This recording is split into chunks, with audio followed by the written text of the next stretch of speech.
On today's episode of Let's Talk Drones, we are here in beautiful Long Beach, California to demonstrate the power of the camera system on the DJI Mini 4 Pro. A lot of people are impressed by it. We're going to put it to the test. I'm going to share my thoughts with you right here, right now. So let's talk drones.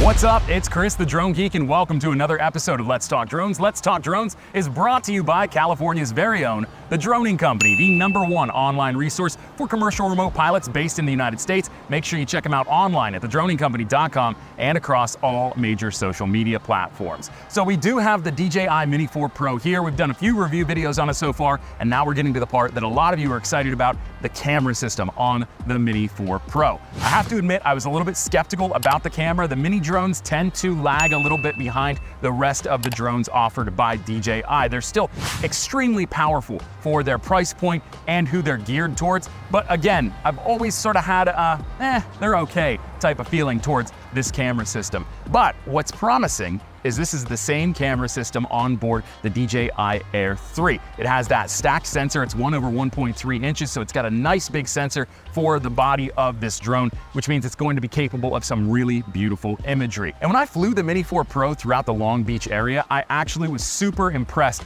with its performance overall. It has a few different shoot modes that we saw in the DJI Air 3, including that 12 megapixel versus 48 megapixel photo mode. Now, nothing really changed too much in terms of quality when it comes to the camera system for those two modes. 12 megapixels gives you a little bit more flexibility in post because it doesn't apply any type of processing or cropping in the camera when you're shooting in that mode. But when you shoot in 48 megapixels, you're getting ready images off of the camera. The processing's been done, it's super high resolution, and it's fantastic quality coming right off the memory card that you're using when shooting with this drone. And speaking of memory, when you're out in the field, this does have internal storage on it. 8 gigabytes, fantastic in case you forget your memory card or you just need to put the drone up in the air really quick and you don't have time to track one down. And photo mode was fantastic. I captured a ton of different photos here in Long Beach, but I really focused on the shoreline when I was looking at the quality of each photo. And there is a noticeable difference between 12 megapixels and 48 megapixels, obviously.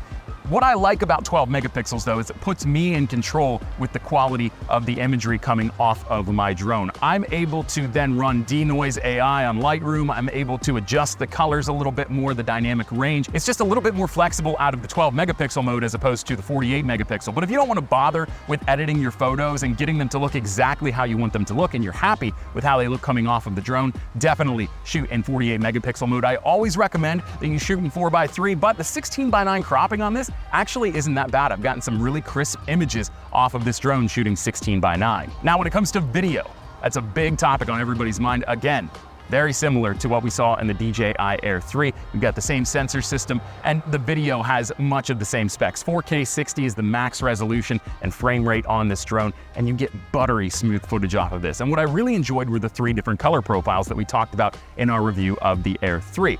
Now, my favorite has to be normal for the Mini 4 Pro, and that's because I don't really shoot for clients with this. You could, I mean, it's definitely got a high enough quality camera system on it that you could shoot for clients using the Mini 4 Pro.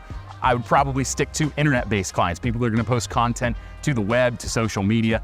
That's gonna be the strong suit here for the Mini 4 Pro. But when it comes to shooting other types of content, I would definitely level up to an Air 3 or to the Mavic 3 Pro or some similar platform. But like I said, when I'm shooting with the DJI Mini 4 Pro, I like to shoot in normal. HLG is my second favorite, and then finally D-Log-M. It's really handy because if I'm in a pinch and I need a drone, but I don't have access to something that shoots D-Log, the Mini 4 Pro is a quick and easy solution, and it has D-Log-M, which gives you similar flexibility in post when editing your videos. But for the most part, I would say the Mini 4 Pro is best used for social media, for hobby, and for internet-based clients. And in that case, you don't really need to get real fancy with your color grading and dynamic range. The camera does a great job on its own. So I would recommend shooting in normal or HLG mode. I really liked the way the video came out there. As far as special shooting modes go, Panorama was fantastic. You really can't go wrong, but what I like about the panorama system on the Mini 4 Pro is it seems like it goes much faster than even the Air 3 or the Mavic 3. It stitches together my panorama like that. And I don't really have to wait that long before I have a finished product, which is nice, not necessarily for having the product because I'm still in the field, but because you can't do anything else while the drone is processing and stitching that panorama together. So it's super crucial that it's able to do that quickly so that you can move on to your next objective during your flight. Hyperlapse, same thing. Fantastic quality on the hyperlapse, and I even doubled down. I'm gonna tease you a little bit here and did a night hyperlapse here on Long Beach, and I really liked how smooth it was. The Mini 4 Pro is surprisingly powerful in flight. I don't have any issues really with this dealing with wind or external elements. It stays rock solid, and you can see that especially when you do a hyperlapse because any small movement is very noticeable in a hyperlapse. Now that brings me to my last point on the camera performance for the Mini 4 Pro.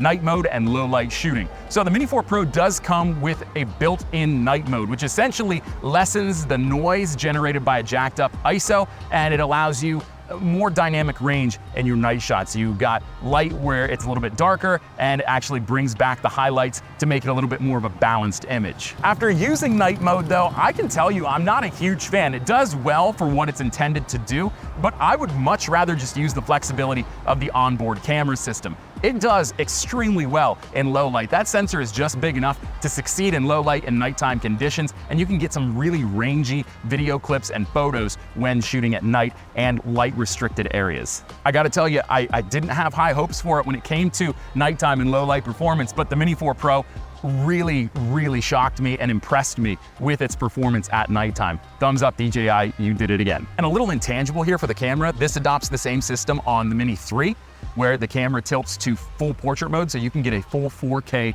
portrait mode without any kind of digital crop, which means you've got fantastic image quality coming out of the camera in portrait mode, which is perfect for social media content creators like myself, because you can literally flip the camera and you've got something that's ready to go up on Instagram Reels, TikTok, or any similar platform. Now, I don't mean to end on a negative note, but I have to because we haven't talked about it yet. This is the only thing I did not like about the Mini 4 Pro's camera system, and that was the limitation when it comes to exposing your own shot. There's no adjustable aperture on this, which is not a surprise. We've seen that with the Air series, we've seen that with the Mini series. It remains consistent. No adjustable aperture means that your exposure values are going to be a little bit limited.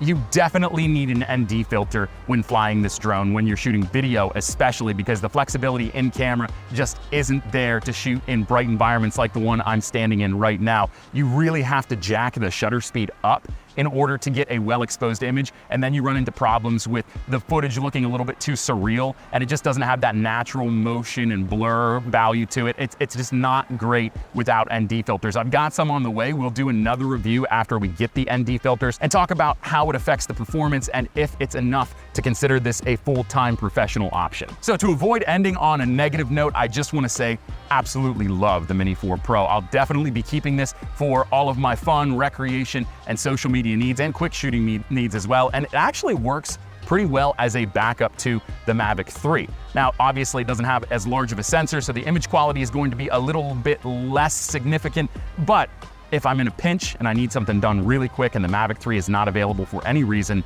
this can definitely fill the role for most client jobs that I have. But let me know what you think after seeing some of the imagery that I captured with this drone here in Long Beach, California. Let me know down in the comments below what you think. Is this something you would want to buy, or are you not impressed by the image quality? Leave a comment down below. If you like this video, hit the thumbs up icon down below. It helps me out a lot, helps get this video out into the algorithm to more viewers like yourself. And if you really like this video and you love drone content made by drones, about drones, and for drone pilots, my friend, this is the channel for you. Make sure you hit the subscribe button if you haven't already. And while you're at it, hit the bell icon too. You'll get a notification every time I post a new video. Until next time, I'm Chris, the Drone Geek, and I am out of here. See ya. Yo, what you say? Steady screaming, YOLO.